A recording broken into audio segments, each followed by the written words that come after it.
Good evening. 24 hours after last night's top-end shooting massacre, the police investigation is throwing up more questions than answers. Among them, how the alleged killer was able to access a banned weapon and then carry out his rampage despite being on parole and wearing an electronic ankle bracelet.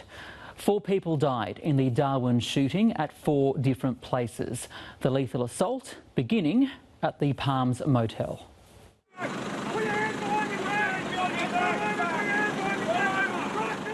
Down, outgunned and arrested after an hour on the loose. More than enough time to throw Darwin into chaos. We watched him, there was only 2 of us, we watched him walk from room to room, shooting every room. I saw a guy in a high-vis shirt walk out with a rifle. He's turned and looked at me and I've run into the bedroom, locked the door and we've hid in the bathroom. And we called the police and just heard shot after shot after shot. And then all of a sudden we looked in the window just here and there was a guy with a gun. And so we put it in reverse and went straight back, took off around the block.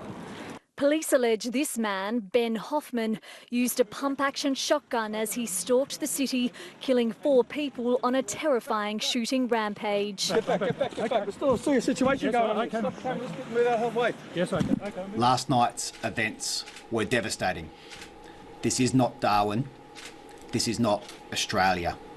The first shooting happened at 5:39 p.m. at the Palms Motel.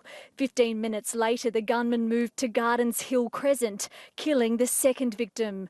A third was shot dead shortly afterwards at the Buff Club, followed by another 5 minutes later at Jolly Street. From there, the gunman drove to the Northern Territory Police headquarters, but turned back into the city, where he was arrested at 6:44. Last night's events have been difficult to comprehend, and people in this quiet corner of Australia are understandably shaken.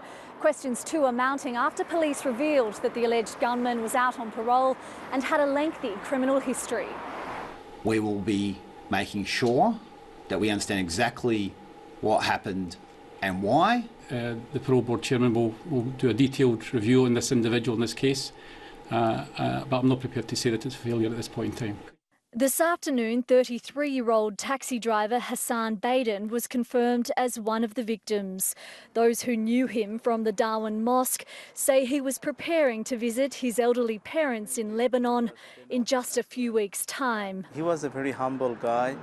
He was very gentle. He used to come for prayer.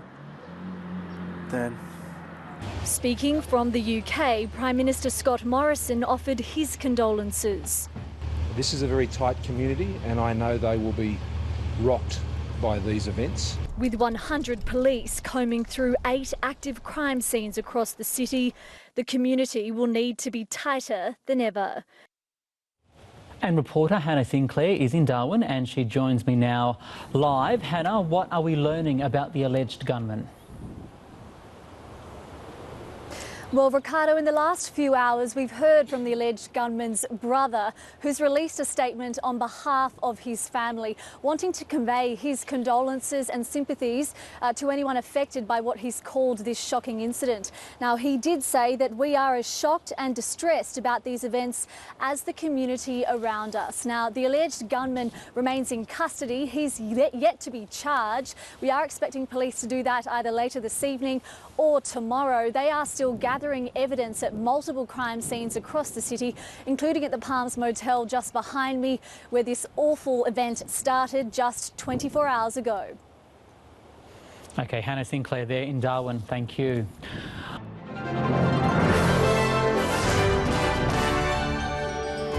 A Darwin man has been charged with 4 counts of murder after a shooting that rocked the city. Police today revealed the alleged gunman came to their attention 3 times in the hour before the attack, and 2 of the victims were deliberately targeted. Carefree on what began as an ordinary Tuesday, this video shows Darwin security guard Robert Courtney just hours before police allege he was murdered.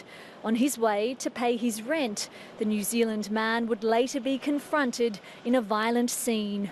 The accused gunman pictured here entering the same building later that afternoon and exiting it bloodied and shirtless.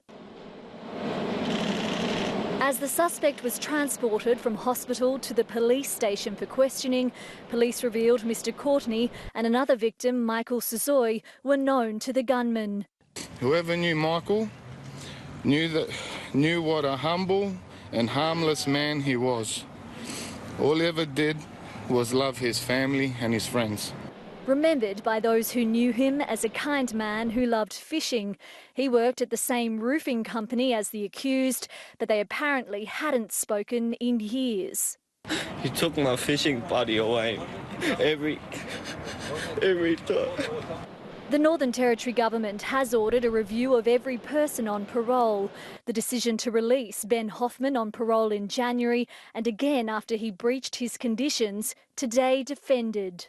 I stand by the decision and the information we had at that time. Police say the ammunition and the knife used in the attacks were purchased by a third party on the same day.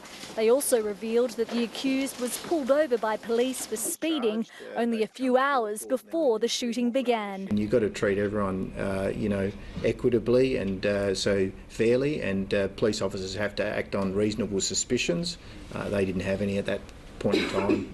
When the alleged gunman was stopped by police earlier in the day, they say he wasn't acting aggressively. But around 8 hours later, when he was apprehended at this intersection, they say he appeared to be under the influence of a substance, likely the drug ice. Police have spoken to Alex, the man the shooter was looking for when he went to the Palms Motel on Wednesday night, and are investigating a relationship with a female. The grieving friends and family of slain taxi driver Hussein Baden, who instead fatally encountered the gunman at the motel, were today busy planning his funeral. And reporter Hannah Sinclair is in Darwin and she joins me now live. Hannah, how is the community coping in the aftermath of the shootings? Well, Ricardo, as more details are revealed about this shocking incident, the community is gathering together tonight. A vigil will get underway at the church behind me in a little under half an hour, an opportunity for people to get together, to mourn and to really grieve the loss of 4 lives in this tight-knit community. Now, as police continue to field questions about parole, the community is still very much in shock here. People that we have spoken to have repeatedly told us that this kind of thing just doesn't happen here in Darwin. Now, we'll find out more tomorrow when the alleged gunman does appear in court by video link tomorrow morning, while this community continues to mourn. Ricardo? OK, Hannah Sinclair there in Darwin, thank you.